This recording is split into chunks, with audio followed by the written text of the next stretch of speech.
Welcome to Her Career Studio. I'm your host and career coach, Lisa Virtue. Here we live by the mantra, thrive at work so you can thrive in life, because we know you are more than your day job. Each episode includes actionable tips and often mentor stories to not only boost your professional success, but also enhance your personal well-being. Join me as we explore ways to ensure your career uplifts your life. As you strive to achieve work-life harmony, head to hercareerstudio.com for free resources and coaching services to help support you during career transitions and challenges, such as when you are looking to find and land that next ideal job or promotion, or are leading a new team. We're here to support you. Don't forget to hit that subscribe button. And please hit the thumbs up or leave a 5-star review if you are finding the content useful. This helps us keep going in our mission to help women in their careers. Thank you so much for your support. Welcome back to the Her Career Studio podcast. In today's compelling episode, I got to sit down with Emily Vermeer, an inspiring entrepreneur who courageously transitioned from a predictable and traditional career path to one defined by time and financial freedom.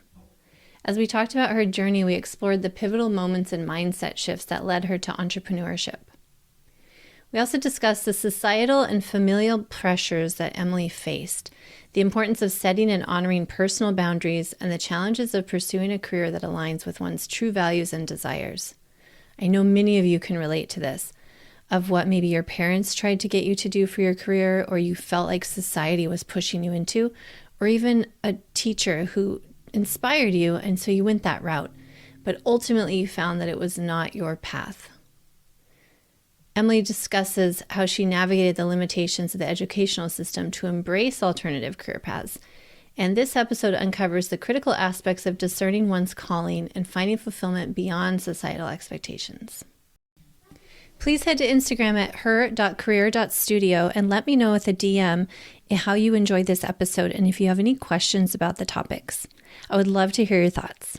Enjoy this episode. Emily, thank you so much for taking the time out of your busy day as a mama and a business owner and all the things to come talk to me. I'm so excited to talk to you. Yeah, we have some very big similarities when it comes to some family challenges and things like that. And so we're going to dig into that a little bit, how it relates to career and how, as you have decided to maybe go against the grain. Yes. What your family was expecting, or, all those things that we have with family. It gets complicated, doesn't it? Absolutely. Yeah.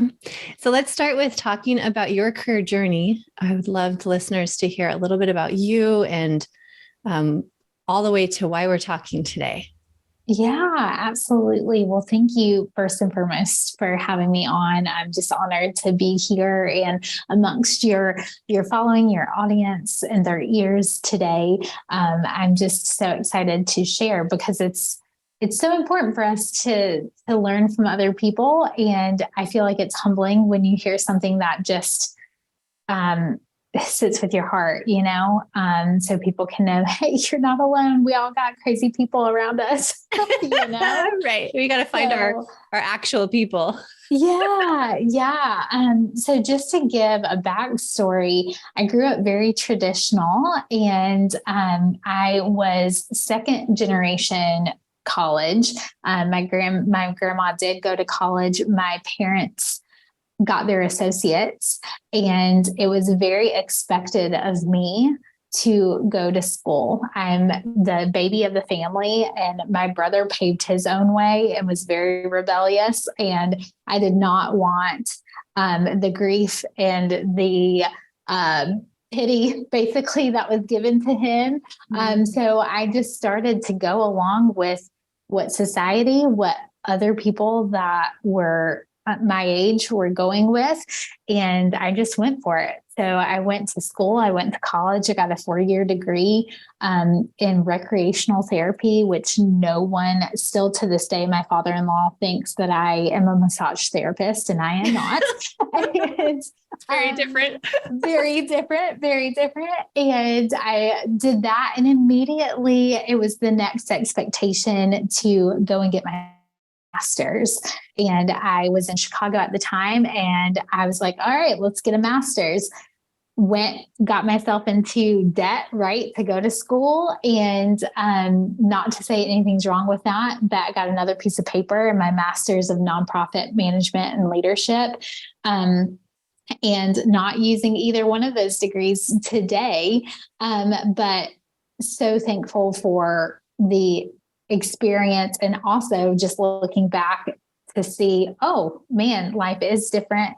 And I'm glad for the opportunities and what it took me. But also, I just went by everyone else's game plan for my life. And even I'm sure some of you, Lisa, and then some of the listeners can relate to this of everyone's looking for what's next. Man, I remember when I met my husband and they're like, okay, when are you going to get married? And then we got engaged. When's the wedding? Okay, got married. When are you going to get the house? Got the house. When are you going to have the baby? Have the baby. When's the next baby? Okay, here's the next baby. It was never this appreciation of like just being. Like, when are you just going to be and soak it in? And I remember I was working for Special Olympics in my county about 3 years ago, right as COVID was happening. And I went for my annual review and my supervisor said, all right, so you're doing a great job. You've been here for 3 years. Just keep it up. And now you know the ropes of how everything works. So now in the next 30 years, you just get to coast. And he was saying that like I should be excited for that. But in actuality, I really wanted to throw up. I was like, are you seriously telling me that for the next 30 years, this is exactly what's going to happen? I'm going to come to this desk and do this job. And that's it. Like, I'm going to do the same thing for the next 30 years. And I could not see that for myself. I felt very boxed in and that there was no ceiling. And fast forward to today, led to completely moving out of my hometown. I was 5-mile radius of everyone in my family. And I was asked a question of, what are you tolerating? And the very life that I did not want for myself was the one that I was actively choosing. And I feel like some of us, like, that's a big pill to swallow of like, oh, I don't want this life. I'm actually desiring something else. Well, what does that look like? And so it took my husband and I sitting down. We actually took a trip to where we live now, fell in love. And within 4 months, we were like, boom, out of here into a new space. And we actually created our own business at the same time. And so it was just amazing to realize a whole different world. Like, no one ever told me about small business. No one ever told me about entrepreneurship. Until 3 years ago, I stumbled upon it and I was like, oh, now I know. It's like my world just kind of opened up. And now I cannot stop thinking of new ideas and new things and just very creative. And so had I stayed with the societal expectations and also my family's expectations, man, would I have been so limited. And the people that I'm providing services for and doing, they wouldn't have had what I have opened up and started doing, And so it's been really cool to kind of pave that own path for myself and then be that inspiration for other people that have kind of been stuck in that societal warp, right? To come out of that and be like, oh, life is completely different outside of this and the blessings of that. So that my long-winded story of getting here. Love it. Oh, thank you for sharing. So our society and here in the US, we've done such a good job of getting access to education, right? Especially for women, like go, get your education. And it's this badge of honor, especially for certain generations that didn't have that access. Yeah.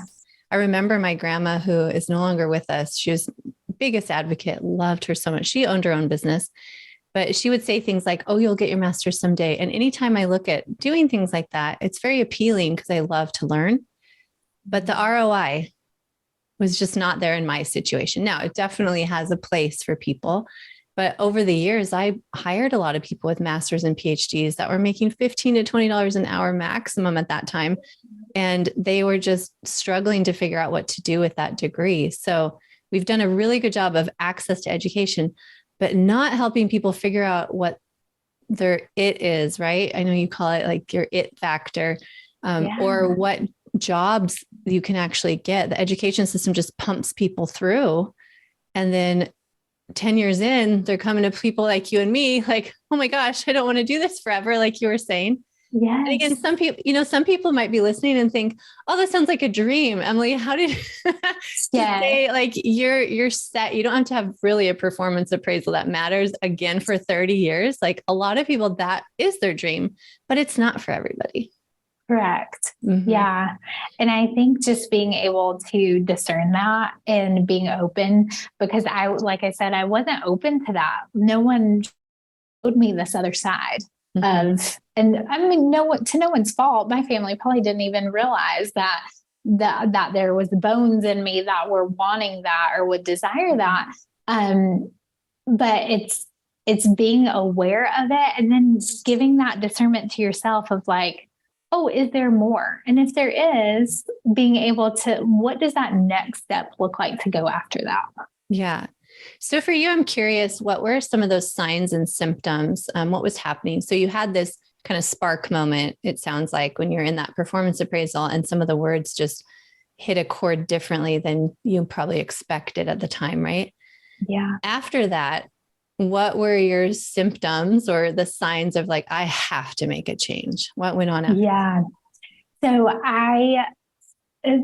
to go along with this, I was in network marketing simultaneously as I was working full time. And so I feel like I had gotten glimpses of what other people's lives looked like with time freedom and financial freedom. And so I was starting to see other people living a life that they desired that wasn't dictated by other people. They could go on trips anytime they wanted, right? They could have income to afford extra things that they desired.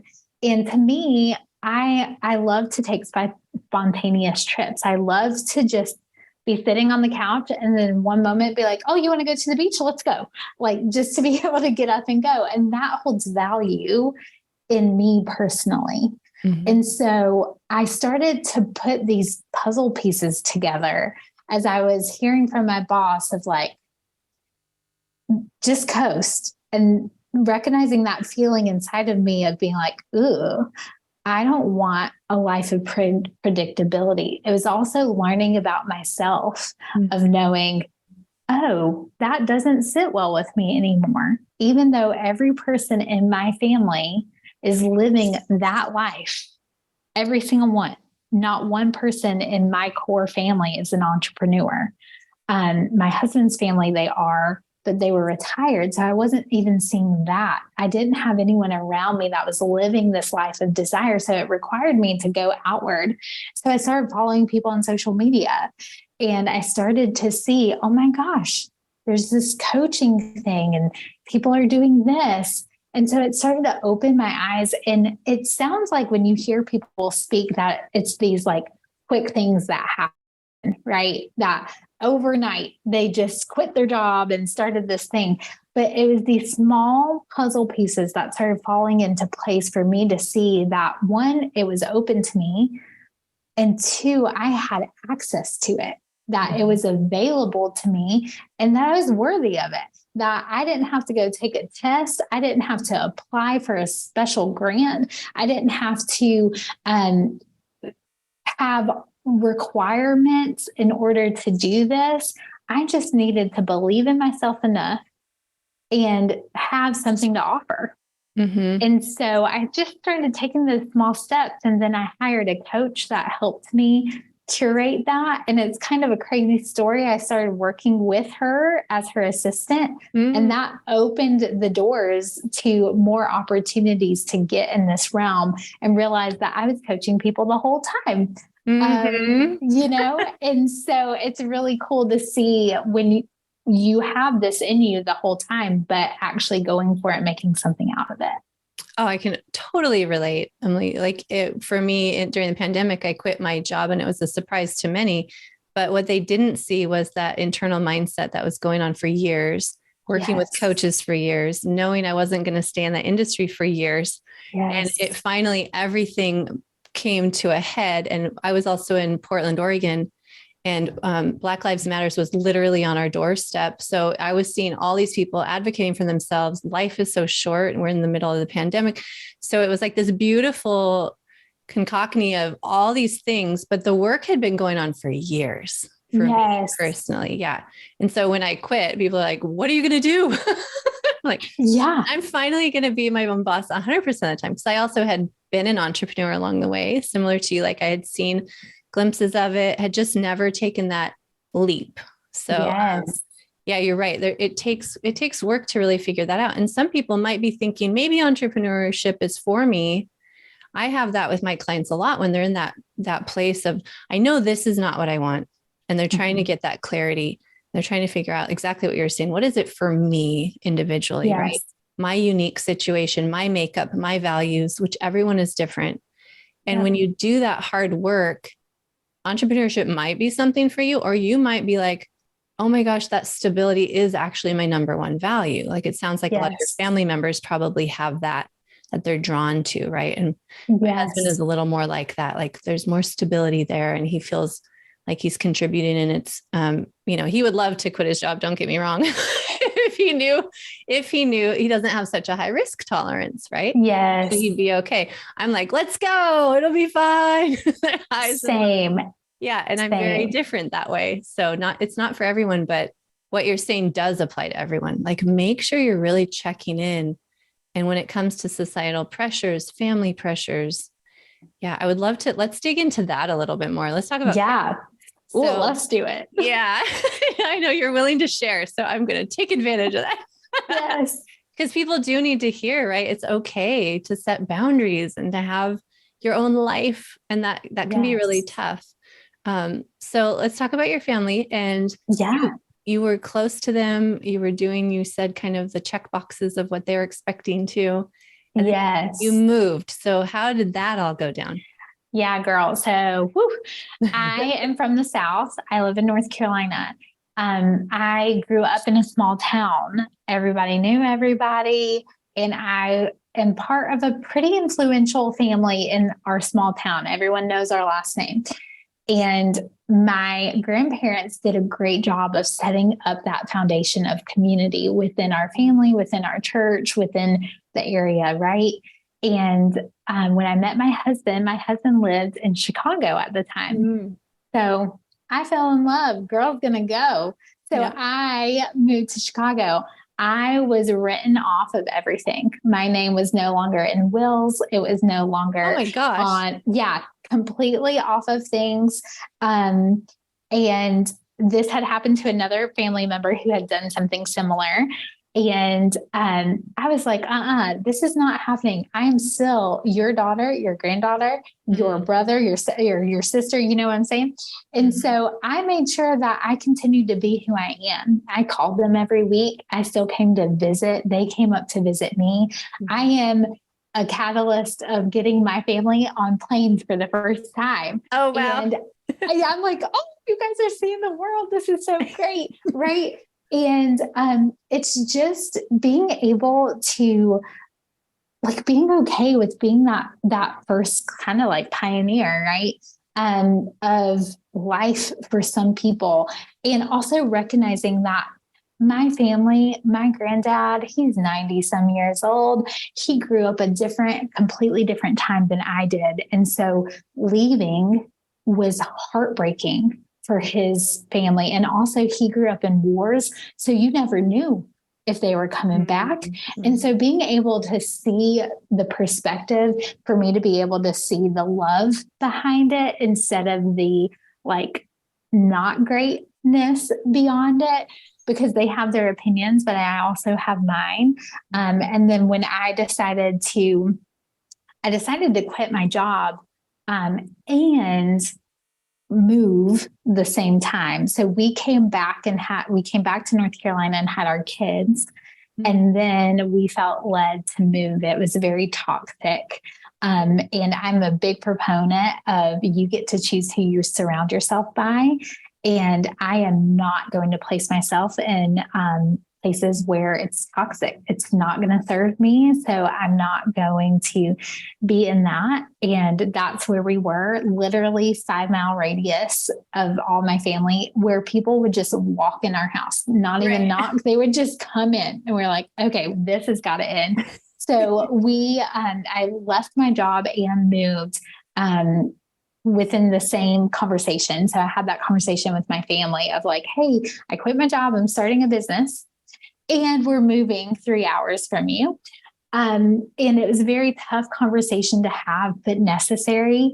And I cannot tell you, like, I can't even describe the amount of relief that was off of me when I said it. I felt so free of judgment, free of just the hanging over of toxicity that had pulled me down. And when we moved, I actually stepped into who I'd been called to be. Mm-hmm. And so some of my family don't even recognize the woman that I am today because of what has shifted in me moving and who I have stepped up to be and what I've learned over the past couple of years.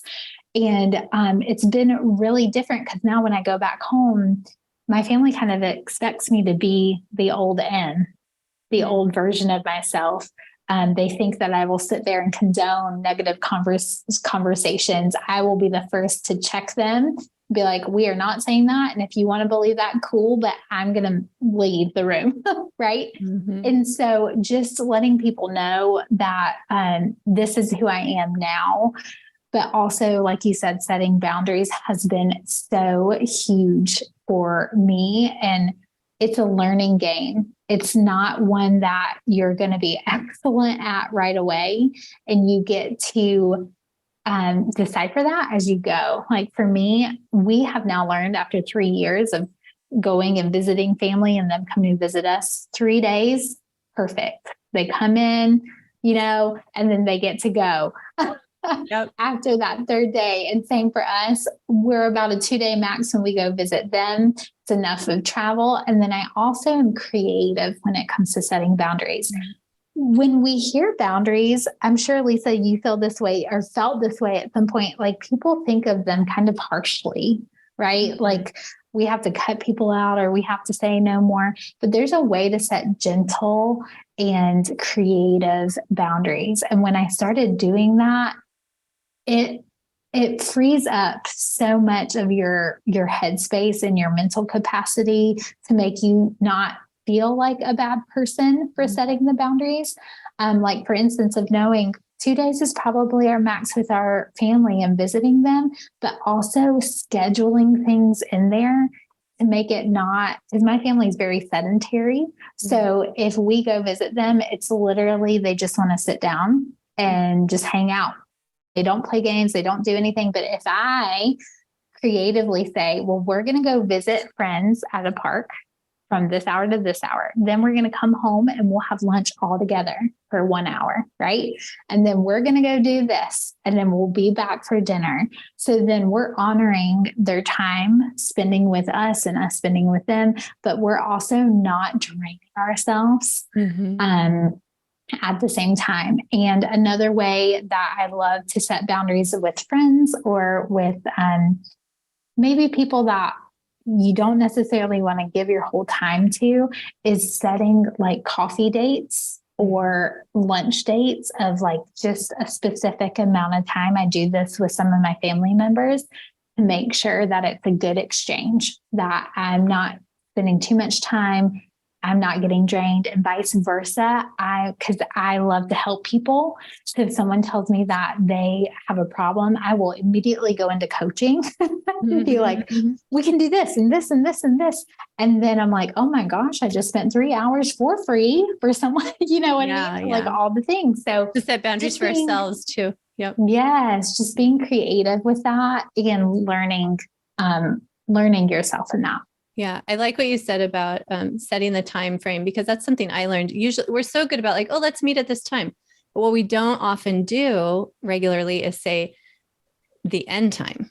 Yes. Right. And so being able to just say, I've got to go by X time, that can really, it also frees you up and make it what you need it to be. Right. You don't have to have an excuse to run off. You don't have to say, oh, I've got to go do this thing. You can just say, that's when I need to leave. Yes. Then do what you need to Yeah. do, right? And if they say, what are you up to? You can share what you want, but you just say, oh, yeah, I'm got some chores to do, or, whatever it is. You don't have to go into detail. I think we, Totally. especially as women, we like to share and collaborate, and sometimes it bites us in the butt later. We're like, oh, I wish I hadn't have done that. And then I didn't get, my boundary wasn't honored, et cetera. Yes. The other thing I thought was also interesting is you really had to have a physical boundary. A lot of times we talk about boundaries, it's about verbal boundaries, or, just we're in our own flow and day, and we just need to set some boundaries for ourselves and others. But you are having people in your space. Yes. Like you said, walking into your house. So this is very similar, I think, in the workplace when we talk about boundaries at work too. Is, are you allowing people into your physical space? And that can now be virtual. Like, this is still physical, right? It's your physical energy being drained. So what does that look like? And are you able to cut that off when you need to and set those boundaries? Yeah. Yeah. And don't be hard on yourself to stand up for yourself in that. Mm-hmm. It doesn't have to be harsh. That's why I think it's so great to say gentle and creative boundaries, because it's really honoring you and the other person, right? Mm-hmm. And so being able to just get your wording and your belief system in that, of like, it doesn't have to be, you're not cutting yourself off from the world. You're honoring yourself and other people in that. Mm-hmm. Absolutely. So as far as the education system, let's go back for a second. I'm curious if you have advice for the listeners. So what we often do is we get hung up on, well, this is what I went to school for, so I must find something within that realm, or people won't look at me for opportunity, right? I got a liberal arts degree, but I really want to go over here and pivot to science, and I don't know how to do that. Now, that's probably a bad example, because science, you typically do need to have a very specific education. But to my point, it's just people are constantly looking to transition. And so I have some thoughts on this too as a career coach, but I'm curious for you, with this lived experience you had, how did your college degree help you? How does it really not apply? Does it apply? Like, I'd love to hear more about that. So I would say, for me specifically, no one asked me what I wanted to do. Mm-hmm. Like, what do you want to do? And also, I know I have 2 young kids.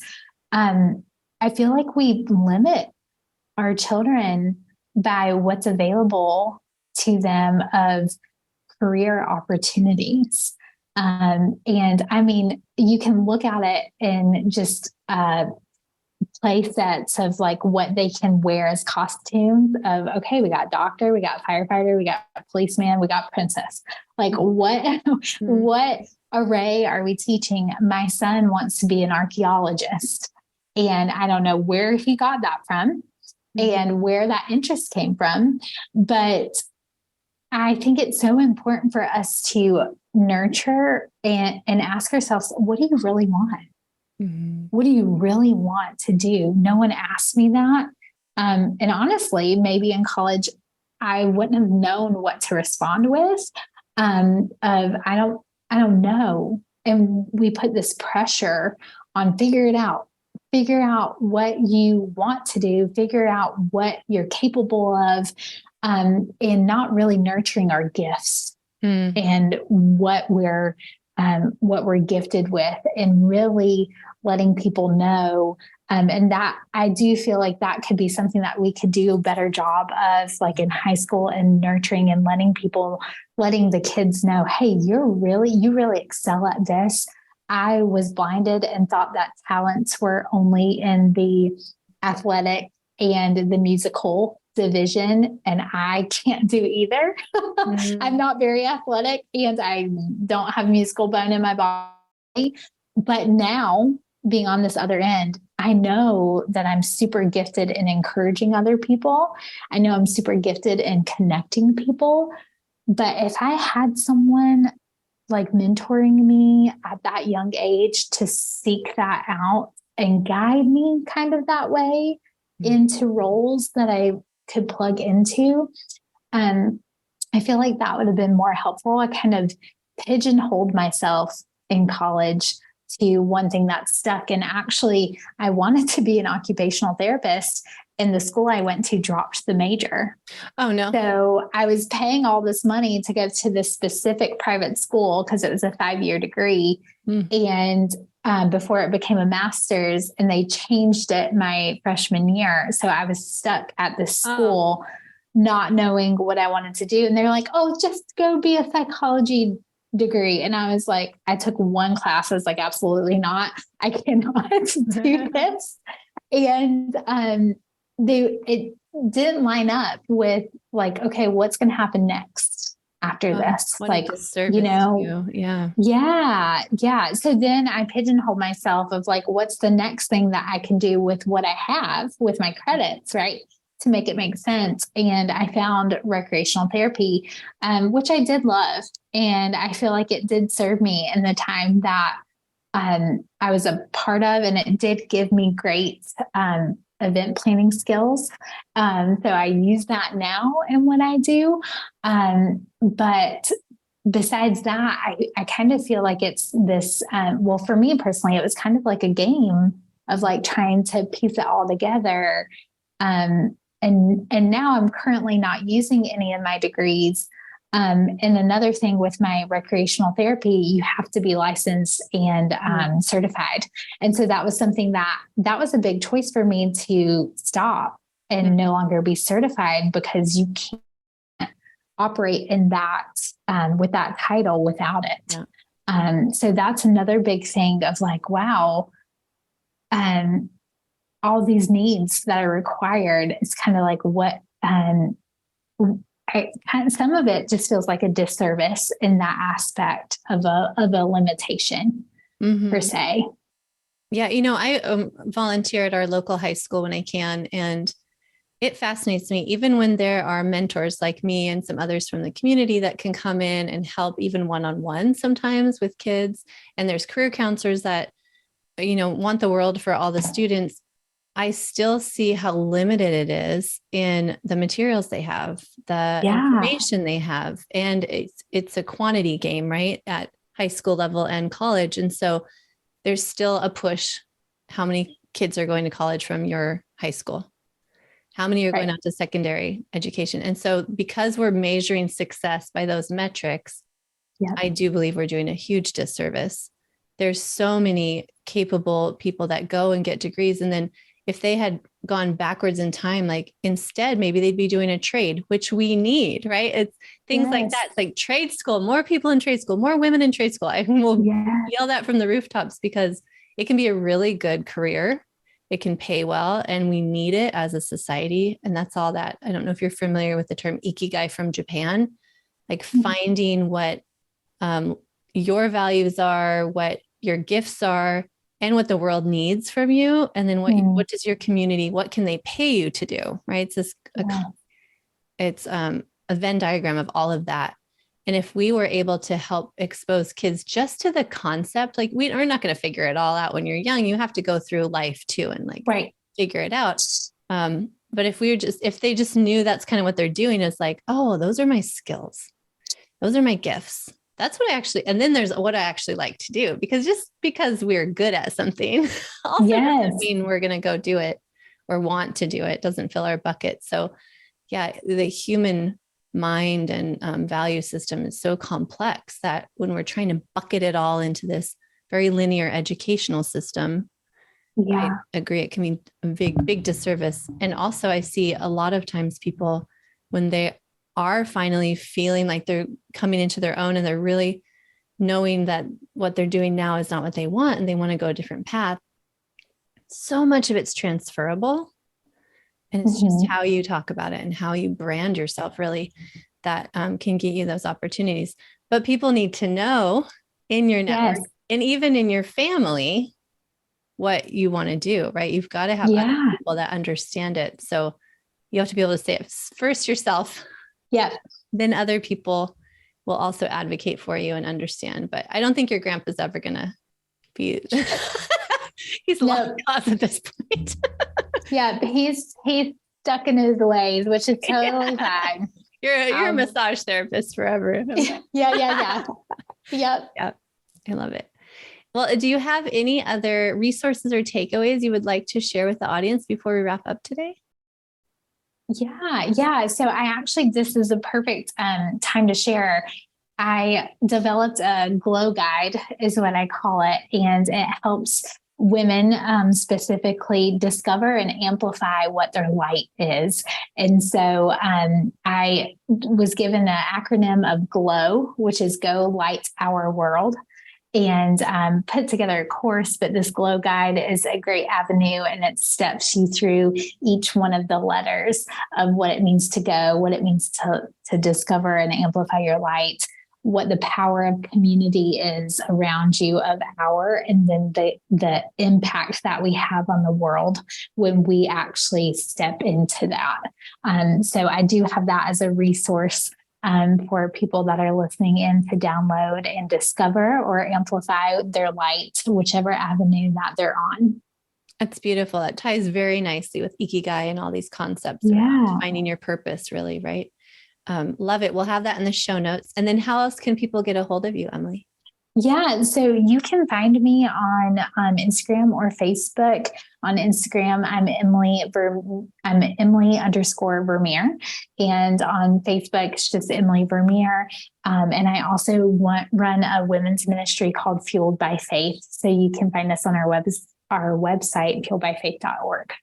I love it. Is there, for that program and community, is there a certain religious component that people should be aware of, or a certain faith that would resonate the best with people? Yeah, so it's a Christian leadership group community that we get together, and we help women just lead a fueled by faith life. Okay, great. So for all the Christian listeners that might be interested, Emily's got a great community for you. Love it. Thank you so much for sharing today. I just always get so empowered when I hear other people's stories, and like-minded, and great tips and takeaways for boundary setting. I think that's going to really resonate with a lot of people. So thank you. Yeah, I hope so. Thank you for having me on. It was so fun.